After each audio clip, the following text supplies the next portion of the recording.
Good day. My name's Enrique Alvarez, and we're here for another very interesting episode of Logistics with a Purpose, partnering with Supply Chain Now and everyone at Vector. This is a very interesting series for me, particularly. And this episode that we have today is actually going to be super exciting because I'm a big fan of airplanes in general. And we have a very special guest that basically breathes and leaves airplanes.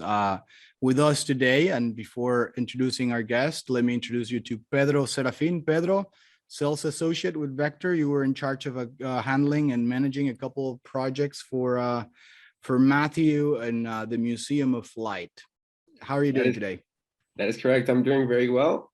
I'm very happy to be here. I'm excited to see the outcome of this conversation interview and have some very interesting information coming out of here. I know we're both very excited. We're talking about this during the week, and I know that it's your first podcast. It's almost like it's mine. It feels like, but this is going to be exciting. And now, without further ado, let me introduce you to Matthew Burchette, Senior Curator of the Museum of Flight. Matthew, how are you doing? Good morning. Welcome. Good morning. Hey, Enrique and Pedro. How are you guys? Thank you so much for having me. This is going to be a great conversation. We're super excited to have you here. Super excited. Everyone's kind of like interested in like finding out how someone gets the job that you currently have, so you can probably go and try to go and do something similar down the road. But thank you for being here. Oh, you bet. Love to talk about planes and certainly love to talk about myself. This project was very interesting because it was very challenging as well. And well, before we get to that project that we were mentioning, how about you tell us a little bit about yourself, Matthew? Yeah, I have been in the museum business in one way, shape, or form for. I kind of checked this the other day in preparation for this interview. I was like, how long have I been doing this? And it's coming up on 33 years. Wow. So I went to Baylor University in Waco, Texas, and I had no idea what I wanted to be, when I started college. Actually, I went into college thinking I'm going to go pre-med. I want to be an OBGYN because I'm fascinated how you get from a single cell all the way up to a full-size walking, talking human being. And then I read the catalog and realized there is a lot of science in math involved in that, and I went, I'm out. So I went through quite a few different takes on what I was going to be, and ended up with interior design because it was as close as I could get to architecture without actually having a math or a language credit, because I just my brain does not do math, and I was tired of taking German. So I just went in and ended up with an interior design degree, which was actually very fun. I was the only guy in an entire building full of women, which was really cool. But when I got out with this degree, I thought, what am I going to do? So I ended up working for a year as a graphic artist for a small company in Waco. And about a year in, I went, why didn't I do anything with history? I love history.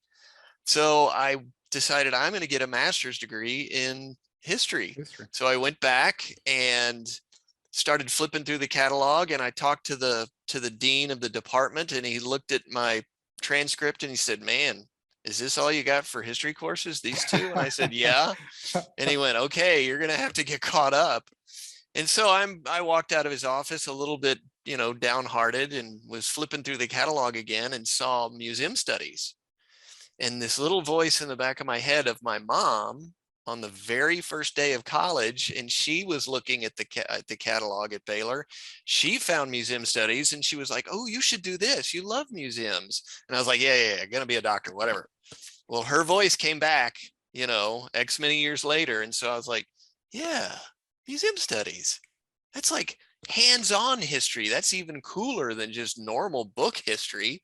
So I ended up taking every class they had, which was another 2 or some odd years.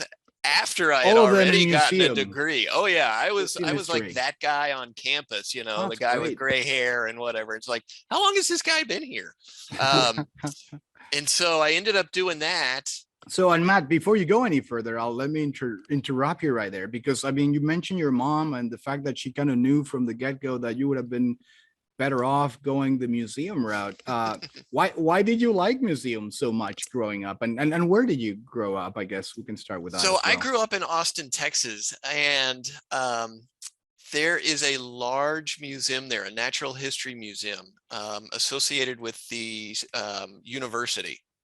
And my parents took me there all the time. And I was constantly asking to go. Right out front, they had this huge T-Rex skull, which was always the first stopping point. Right. But the one place that I always had to go to was these dioramas. They had these giant dioramas. And now I remember them as being, you know, huge. They were Right, probably right. only 3 or 4 feet. But I mean, they were big either way. And so there was the Alamo, and there was, you know, Native American cultures and all this kind of stuff. And I was just fascinated with these dioramas. And so even today, I still build models. But that was it. No matter how many times I asked them to go, they were always taking me to the museum. And then on the summers, Are your parents kind of like? Do they have like a special link to the museum? They're just kind of like. No, I they mean, I were love just museums too, but they just wanted to get they you were just entertained. really good parents and apparently willing to go to the museum a lot whenever I asked. Now, every summer we went to New Mexico. We would go to Santa Fe and everything. And of course, we were hitting the museums all the time there. So I just kind of grew up going to museums, art museums, history museums, you name it, I've been to them. So it was just kind of something that was very normal to me.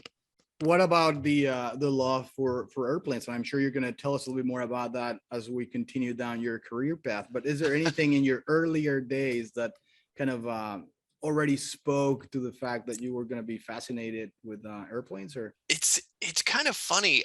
People always ask when they find out I'm a curator of an air museum. They're like, "Oh, are you a pilot?" And I'm like, right. "Nope."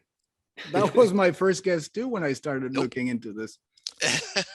Nope, not a pilot. Really don't have a desire to become one. It'd be nice, but I do Right. not need another expensive hobby. My wife would kill me. So growing up, I went to the library a lot too, and I was constantly looking at history books. And there was a series of books, I cannot tell you the name, but they were geared for kids. And there was one on the air war over Europe in World War II.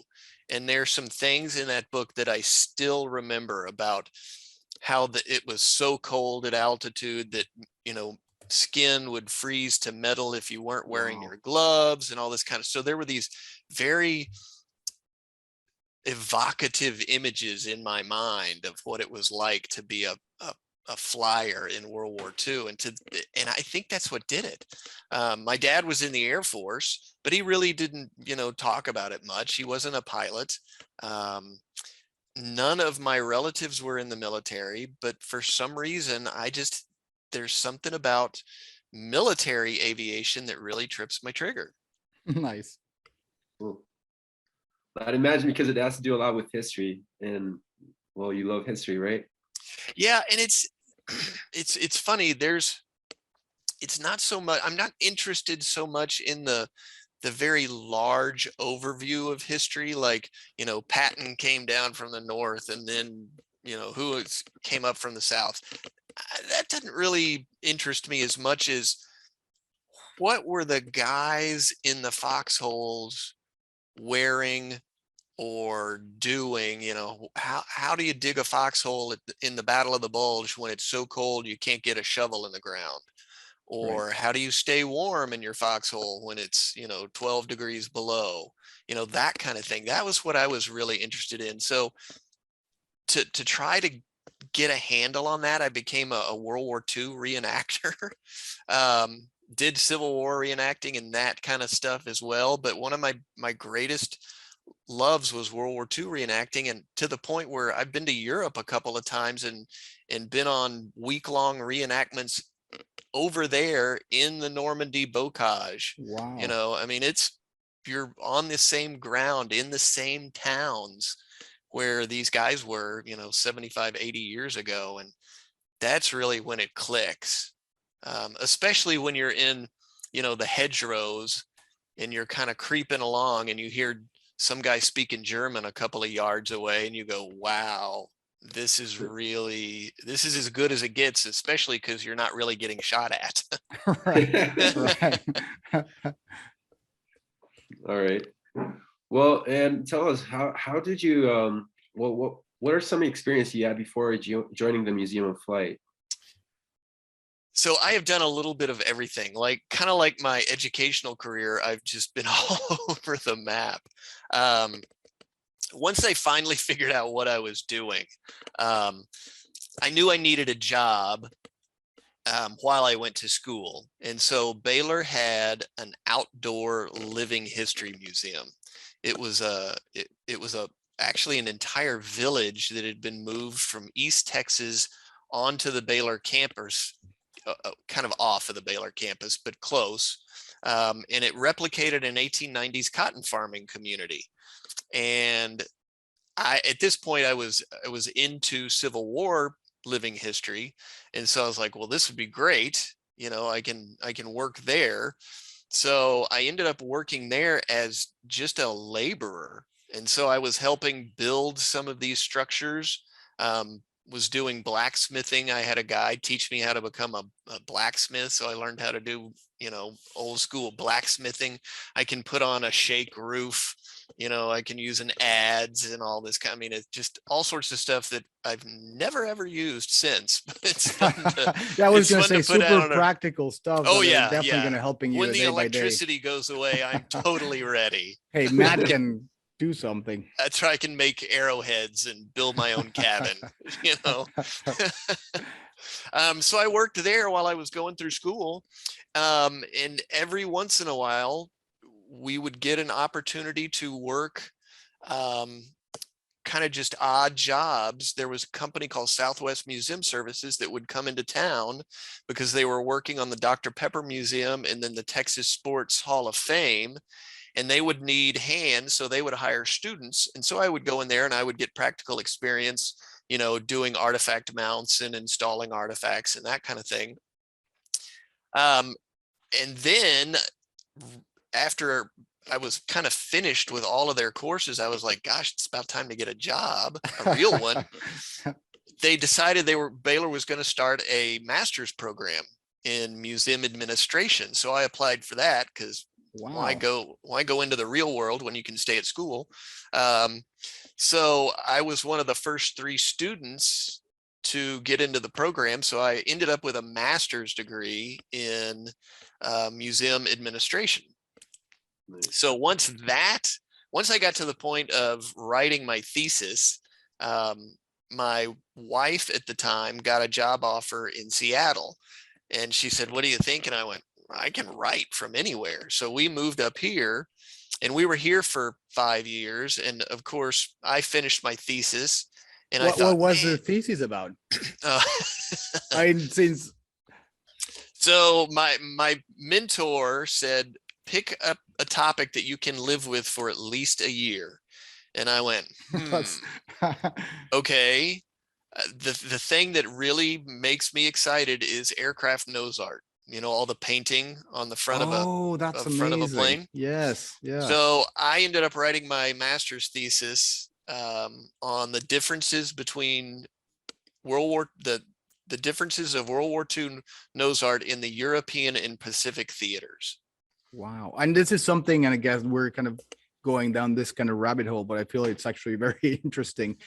Every pilot, I mean, they show it on movies and things like that. Every pilot kind of like had a say into like how they wanted their planes painted, or it was something that it's just so not every plane had it, but you know, it was definitely the golden age of nose art was certainly World War II. Very manual, like. Oh yeah, and so you know, if it kind of depended on the pilot and the type of plane, you know, like a large bomber like a B-17 or a B-24 or B-29, a lot of times the entire crew would come up with a name, whereas for a fighter, it was a single person aircraft, the pilot would usually name it, but a lot of times even the crew chief who took care of the plane had a say in it. Kind of just depended upon the pilot. So you'll see a lot of them where the pilot will have their artwork on one side of the nose, and then the crew chief would get a shot at their side of the nose. And there were guys who, outside of their day job in the military, did nothing but paint nose art for their squadron or group. There was a gentleman, I'm going really down a rabbit hole here. Go for it. There was a young man, Corporal Tony Starcer of the 91st Bomb Group in England. He ended up painting over 125 pieces of nose art for his squadron and group. Wow. But considering how many planes were in a squadron, which is about 12 to 14, that'll kind of give you an idea of the loss rate. He would say that he would get to the point where he was almost done with a piece of art on a plane. Of course, the plane would be flying back and forth doing missions while he was painting, because he couldn't accomplish everything he wanted to in a day. And sometimes the plane just wouldn't come back. Right. Wow. He also said that he got to the point where he was so popular that he had a crew helping him. And so the crew would do the lettering, and then he would come in later and actually do the artwork. Well, then, of course, the guys who were flying in the planes wanted the stuff on their jackets. They wanted the same piece of nose art on their back of their leather flying jackets. So he started doing those. And he said at one point he had a stack of jackets by his bed that came to his knee. And that's a lot of jackets. And he said, a lot of these guys would never come back. And so I had all these jackets that I didn't know what to do with. So I tried to give them away, but nobody wanted a jacket from some guy who was dead or captured. And he said, I just ended up burning them. There's nothing else for me to do about it. I'm pretty sure that would have been a really good business opportunity this day. Oh my right? I mean, imagine how many people would have loved to wear some of those jackets with all that history gosh. And there are a couple of his jackets in the National Museum of the United States Air Force in Dayton. And every time I'm out there, I go and I just stare at them and go, that was done by Tony Starcer. Wow. I mean, that's incredible. And we'll put some links and notes to this conversation so that people can actually learn a little bit more, not only about Tony, but some of these other that would be great. Nose artists. Well, if you send us the links, we'll be more than happy to absolutely. do so. Plus, we would love to actually go and dig around and spend some time kind of thinking about this, which is fascinating and usually not the kind of things that people think about when they're thinking about the World War, right? But it's no amazing. Kidding. But so go ahead. I apologize. No. Trust me, I will totally go down these rabbit holes. If you throw a rabbit hole at me, I'm diving in it. All right, great. So you were saying you actually finalized your thesis and moved to Seattle, and that's right. So I'm here in Seattle. I've got my thesis, and I'm thinking everybody's going to be just pounding at my door. You've got a master's degree in museum studies. You're awesome. We want to hire you. Yeah, that did not happen. that did not happen. So I was trying, no surprise, to get into the Museum of Flight up here, and they weren't hiring. And so in desperation, I just thought, you know what, I'm just going to become a docent. I'll become a volunteer there. So I started going through their program, and about that time I got a call from my old mentor back at Baylor, and he said, Southwest Museum Services, whom I mentioned earlier, is hiring. They're going to do the new museum here at Baylor, and I want you to be the project manager. And I went, wow, okay. They're in Houston, right? And he said, yeah. And I went, pass. No, I had no desire to move to Houston.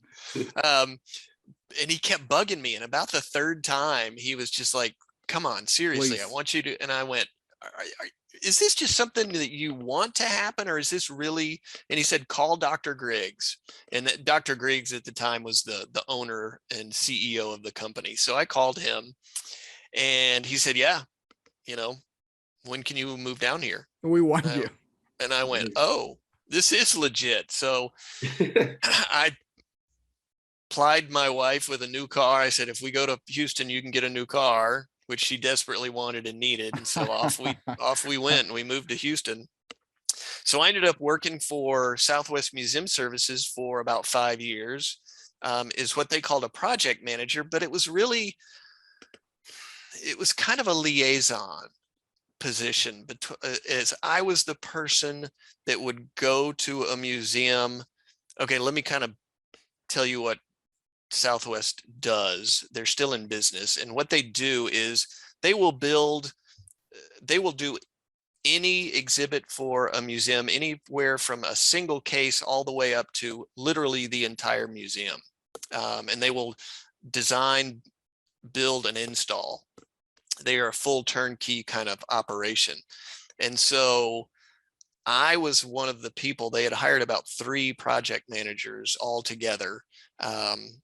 And so what I did was I was kind of the person that would go out to the museum and meet with the client and get an idea of what they wanted, and then start doing artifact surveys, seeing what they had in their collections that would help tell the story that they wanted to tell. We would pick out artifacts, we would pick out archival materials, photographs, that kind of thing. Then I would take that back to the designers, the actual people that were doing the design of the museum, and we would all work together to make a full-blown product. And it was a ton of fun. And that's where, oddly enough, my degree in interior design came in very handy. I can read a set of blue lines, I can draft. I could easily span both sides of the conversation. There are some people that you can put a set of blue lines out, plans, and they're lost. For me, I look at them and the walls come up off of the paper and I can see it in almost 3 dimensions. It's very easy for me to work that way. So it was very simple for me to communicate things back to the designers to communicate to me, and then for me to talk to the client. Did that for about 5 years, got fired, ended up taking a job with the Lone Star Flight Museum, which was in Galveston at the time. And I lived up in northwestern Houston. So I would get up at like 5:30 in the morning to be on the road by 6:30 to be there by like 8. Wow, yeah, it was an hour and a half. That was a commute, right? Oof, it was rough.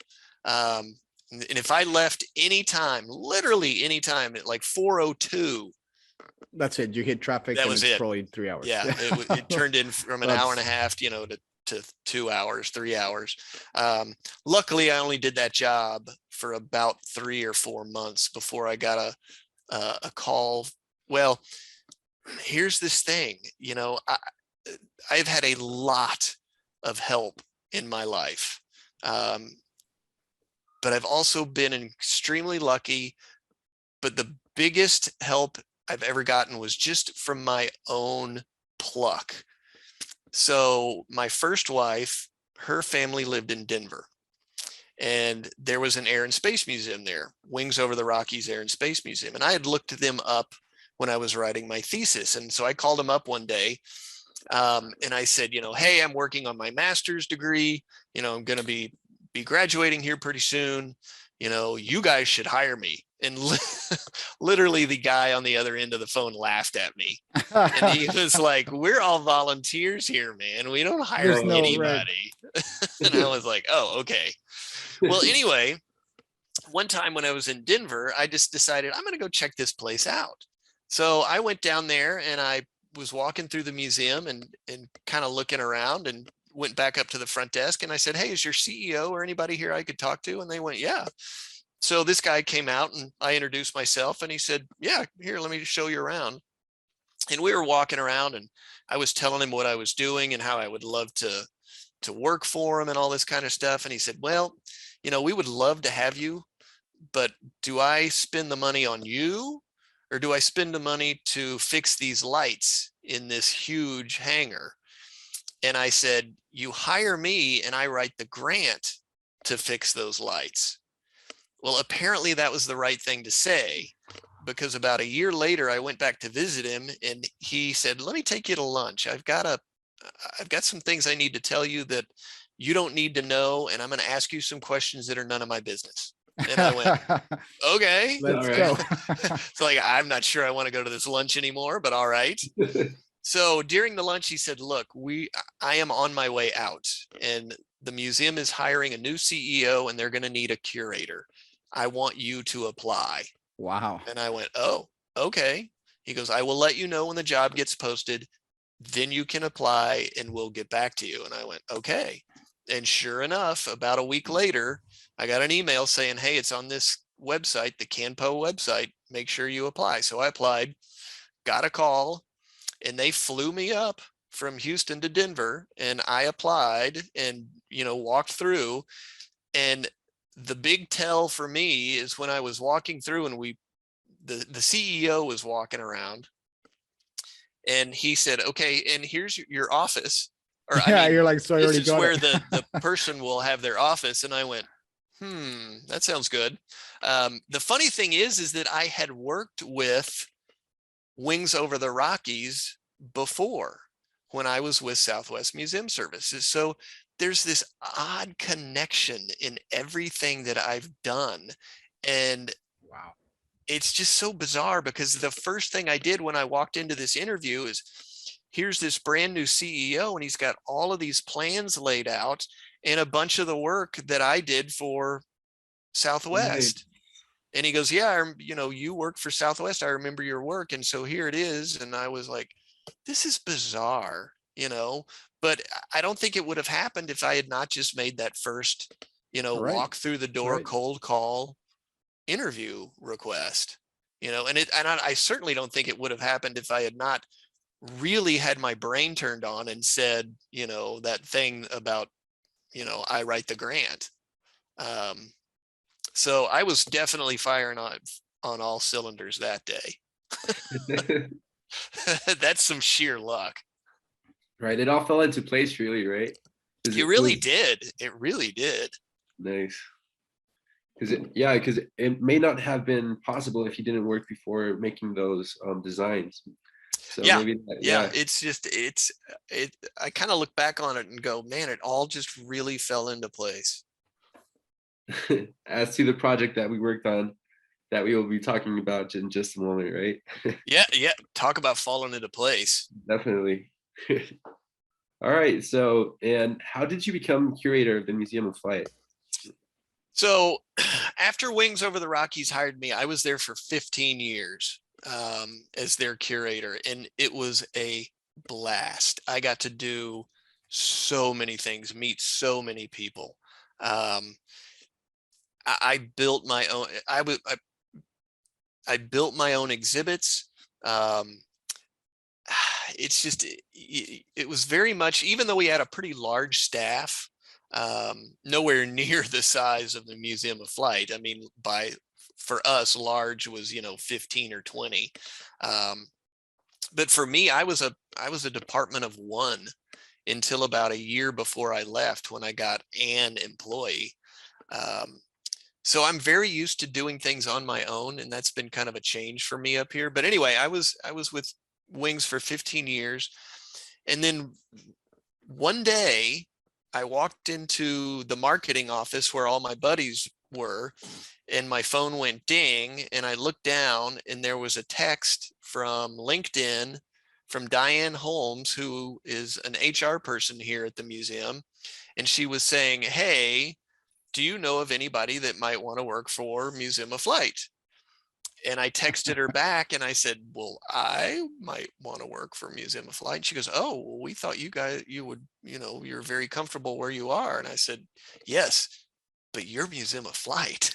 Right. It's like turning down a job from, the Smithsonian or something. And so she said, oh, okay, well, let's set up a phone call. So this was supposed to be like a, 20-minute phone call. We ended up talking for like an hour and a half. And anybody listening to this podcast right now can realize why it was an hour and a half, because I like to talk about planes. No, it's an incredible story so far. And I think like to your point, everything's falling into the right places and the right things. And I feel like that's kind of how life works sometimes. It's just weird like that, right? You just do things that you don't realize you did back in the day, and they somehow help you down the road. So no, but so you had this long conversation with I did. And she said, you know what? Thank you so much. We'll be in touch. And I thought, okay, great. And then like weeks went by and I thought, wow, how did I blow this? Well, that's okay. Right. I still got my job here. It's all is well. And then I got an email from her kind of a week or two later. And she was like, I am so sorry. It took me forever to get back to you. Here's what happened. And there had been an incident up here where we had a windstorm. Oh. And so the museum is situated, here's the main museum and here's the secondary museum, and there's a road that runs between them. It's called Marginal Way. And it's well traveled. Well, this windstorm came through and one telephone pole went down, and then like 20 other telephone poles went down, and all these power lines. In fact, one of them literally went into a car and split the windshield right down the middle, and 2 people were in the car, and luckily it went right between them and they were fine, but they were trapped in the car because of the electrical. Well, the power was out at the museum for like 4 or 5 days. There were people trapped in both buildings because of the power lines. It was a major disaster. Sounds like a good excuse. So she was like, this is why I couldn't get back to you. I'm so sorry. And I was like, okay, that's fine. And she goes, okay, well, the good part is we want you to come up for an interview. So I flew, or actually I did a phone interview first. Had a phone interview with 3 or 4 people. One of my boss now was actually in the area, and he said, hey, I'm going to stop by the museum. I want to meet you. And I was like, sure. So we walked around and talked. And then again, I didn't hear back from him, and I didn't hear back from him. I was like, oh, I totally blew this. And by this time I was invested, now I'm right. really now you wanted to go. Right. Now I want to go. So I get this, then I get another, hey, we want to fly you up. So I was like, whew, okay. So off we go. My wife and I fly up here, and we spent about 3 days because we thought, you know what, let's just hedge our bet. Let's assume that I am going to get this job position. And so we did some house hunting while we were up here, and, I think they had already made up their mind, which is great. So I ended up coming on board in September of 2019. Nice. And if you think back, September of 2019 was normal. And then about 6 months later, five months later, we were hearing about this thing called COVID. And we were like, what's that? No big deal. And so then it started getting a little bit worse. And we thought, you know what, why don't we put together a team to kind of keep an eye on this thing? And one day we were in our meeting, and it was, we're going to keep everybody home tomorrow, and we'll just see how this goes. And so I'm sitting at home now, 2 years later. Luckily that must have been, I was going to say, yeah. So I was going to ask you just about that, like impacting the pandemic. How does a museum survive? Because of course, one of the main things about a museum is that people have to go there and look through the exhibitions. And we were downright closed. I mean, we shut our doors for quite a while. One thing I will say about this group of people that I work with is they are amazing. Our leadership is amazing, but it starts from the bottom up.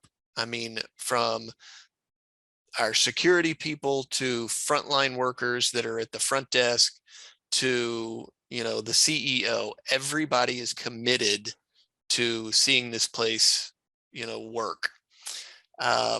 We were able to pivot, like I'm sure you guys were. During the pandemic, we went virtual. Yeah. for a ton of stuff. We didn't stop hitting up our volunteers and donor base for money. We went out and hit the government up, so the PPP, we hit up that. Shuttered venue, we hit up that grant. And we ended up raising so much money that we came out much better on this side of the pandemic than we were going into it. We Wow. had some layoffs at the very beginning, and we're still down about 5% with our hiring. But on the other hand, we're still open, and we're actually a better museum than we were before. Wow. Because we know kind of how we want to do things in this new world, because let's face it, things are not going to get back Correct. to just 100% normal. Things are definitely going to be different after this. But we're okay with that because we know how we want to work. That's an incredible kind of learning experience for anyone that's listening, right? I mean, like a lot of companies kind of went through this at very challenging times. Some of them are still going through it, but it's amazing to hear stories like the one that you just told us, right? Like people making the difference, everyone super committed from the bottom up, and you are stronger now than what you were before, and we're super happy to hear that, because of course it's not only an amazing museum, but it's definitely a really exciting kind of story to tell people, like how the pandemic became this vehicle to become better. And of course, supply chain now, we're big into logistics. We have to dive into that part as well. And I'm sure that with you have the very unique opportunity to live and experience logistics from a very unique standpoint, right? I mean, because you have all this airplanes. So if you could tell us, kind of a two-part question, if you could tell us a little bit more about the museum, and so people can really understand how big this museum is and how amazing it is. And of course, we'll put all the notes and we'll put the links so people can visit Okay. it. But afterwards, if you could tell us like some of your kind of biggest logistic projects or challenges that you have faced, I think that would be very interesting as well for our logistics community. So, so we are a big museum. Me coming from a 25 person staff museum in Denver to this place that in the before times, we had 200 people over the summer. Wow. Our normal was about 150, and we would staff up to about 200 staff members during the summer. And even now we're well over 100 employees. So we are a big place. That's a lot of stuff. Yeah. Like everybody else in the entire world, we could not find masks and hand sanitizer to save our life. No pun intended. Right. So that was one logistical nightmare. And then all of a sudden the floodgates opened, and we ended up with literally a 40-foot truckload of hand sanitizer. Wow. And it got dumped in the back in one of our storage areas. And we thought, what in the heck are we going to do with this?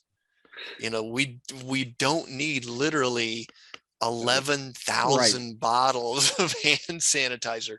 So we stashed what we thought we would need, and we're still left with, 3/4 of a truckload. So we started giving it away. I started calling high schools and elementary schools, anybody I could think of. And a lot of the staff was helping out on this. Pardon me. And we just started giving it away because people were in the same boat that we were. They couldn't find this stuff, but we had a dearth of it. So we were reaching out to other museums, other nonprofits, and we ended up giving all of it away, and that was amazing. Now we're well stocked with both hand sanitizer and N95s and KN95s and that kind of thing. So that's been good to see how all of that works, and just be able to give back to other places that probably that were struggling just like we were, but we were in a better position to, I think, leverage some Right. things. You know, we're big, we're well known, we know people. That always helps. But then when we were able to, we certainly were able to get back, and that was really awesome. Very interesting though. And how about you tell us about our recent project that we worked together? Yeah, talk about logistics. Oh my gosh. If any of your listeners have ever been to the Museum of Flight in, say, the past 5 years, they may remember a plane that was sitting in the front in our parking lot, kind of off to one side, very sad. There were two little planes. There was a blue Fiat G91 PAN, and then a MiG-17. And they were aircraft that had been in the collection, but we had done what's called de-accession them. And that's a fancy name for basically saying, hey, we don't want this in our collection anymore. It doesn't fit our collecting rationale.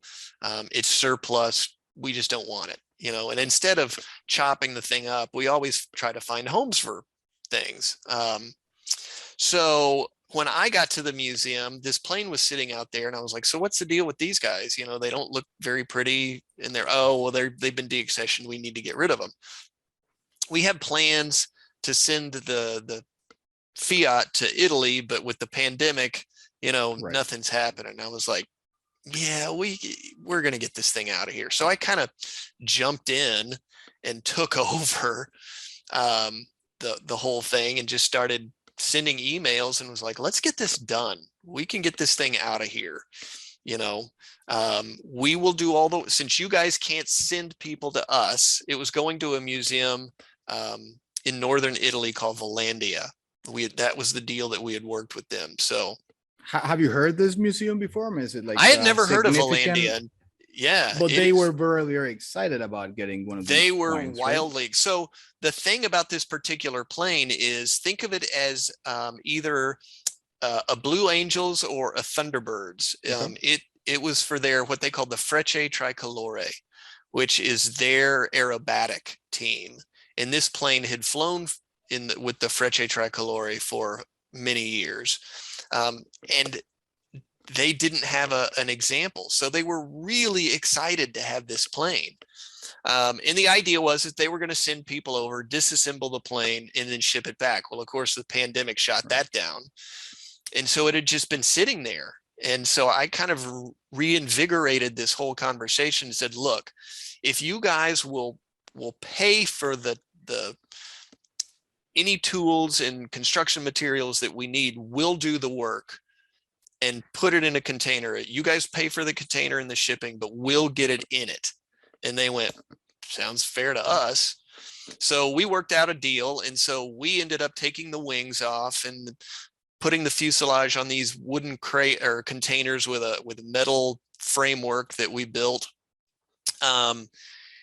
which was all great until we needed a container. Because about the time we started to get ready to ship is when all hell broke loose in the shipping community. Right. No equipment availability. Oh my gosh, there are stories all over the news, and you're seeing all those ships sitting out offshore of LA. Seattle is a mess. Anything on the West Coast you just don't want to ship to. And so I had been working with a gentleman who had set me up with a broker in Canada. And then all of a sudden I got an email, and I think it was from you, Pedro. And I'm like, who is this guy? Now what's going on? And it was like, hey, we've got a container for you. And I was like, really? When can you drop it off? And you were like, well, tomorrow. And I was like, whoa, we're not ready. We're not quite ready. But once we were ready, man, that sucker was right there. And so what we did is we worked a pick and drop. So container came to us. We took it off of the trailer. Trailer went away. It only took us a day to load the thing, but we gave ourselves 3 days just to be safe, because frankly, we had never done this before. We we had gone into CAD and drawn this whole thing out, and CAD said that it would all fit. But there's a difference between CAD and reality. And so I was like, let's lay out on the ground the dimensions of the container. So we took some tape and, and then put everything in it and went, okay, it actually will fit. That's a very, very good best practice that people that are listening to us probably should take notice of, because that's incredibly professional. Like the way you guys did it, you had it in CAD, you modeled it first and foremost, then you actually stage it, if you will, and then you actually attempted it to load it. I think that's great. I think that saves a lot of time and effort. It's not me being smart. It's me not wanting to look stupid when things go wrong. So I was just hedging my bet. I was like, this thing has got to go right the first time. That was super smart. And I'm guessing everyone in Italy is happy at the time. And what was their reaction, you think? Because I'm guessing after the shipping, they received it. Is it like opening like a Christmas present for them? They see the container, and you're like, oh my goodness. I think it's going to be more like an Easter present, because the last time I checked, it's still sitting off the coast of Norfolk. The ship is still sitting there. So, but Vector did exactly what you guys said you would do. You had the container on time, the container left on time. It got to the railhead, it got to Norfolk, it got on the ship. And I will say this, and this is, I'm not being paid for this. You guys were amazing to work with. I will 100% say that. And if I ever need to ship anything else again, I will definitely use you, and I will tell people who to call, because you guys were very professional, and more importantly, you were very patient with me when at one point you were like, okay, well, we can bring the thing here. And there was a lack of communication on my part, because in my head, I was thinking this container would come on a tilt bed and we would just roll it off this tilt bed and it would sit right on the ground, which is the case for smaller containers like 20 footers or whatever. This was a 40 footer. That's not how they work. So you were like, well, you'll need a crane. And I went, I can't use a crane because I'm literally like yards from an active runway. The FAA gets really bent out of shape. And it was late in the day, and I was like, we got to call this off. We got to call this off. And you guys were like, okay, yeah, just let us know when you're ready to get it out there. And so, of course, we scrambled and we worked with some other companies near us that had some really large forklifts and some very talented forklift drivers. And so we arranged for them to come over. And so within 2 or 3 days, we had pivoted and turned back around, and you guys were like, sure, fine. And so here comes the container, and we just picked it with the forklifts and dropped it right off. And that was kind of nerve-wracking for me, to see this giant 40-foot container on one forklift. But it was, for the drivers, this was nothing. They move very large pieces of equipment every day. And so they were like, done. It was a really great team effort. I think it was a pleasure working with you in the museum, and of course, just all the history behind it and the story behind it, and then just it was a pleasure working with you and your team as well. And of course, if there's any other, we love planes and we love this big project. So if there's any other plane that you would like us to help with, we'll be more than happy to do so as well. And now, Matthew, again, thank you so much for your time. I would love to kind of give you a couple more minutes just to kind of tell us a bit more about the museum. What do you guys have planned for the future? What kind of people look forward to, especially if you're leaving in the Seattle area? What are some of the highlights for this year? And of course, if listeners are probably going to be very interested in this episode, how can they connect with you? Number one, first and foremost, we are open. The Museum of Flight is open for business. We're open 7 days a week. We open at 10 and we close at 5. despite how crazy it can get out there, we have powered through. We do require masks, which is for everybody's safety. We prefer that you be vaccinated, and we will ask for a card, again, for everybody's safety. We've got some neat things being planned. We've got tons of stuff online. So go to www.museumofflight.org to kind of see what we've got planned. We've got online things going. Not sure I can talk about this, but I'm going to anyway.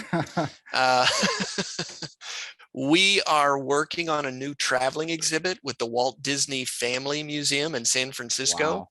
That is going to come to us over the summer, and it's Walt Disney in World War II. It's not princesses and Dumbo kind of stuff.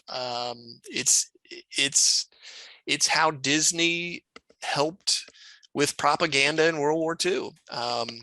And it's really fascinating stuff.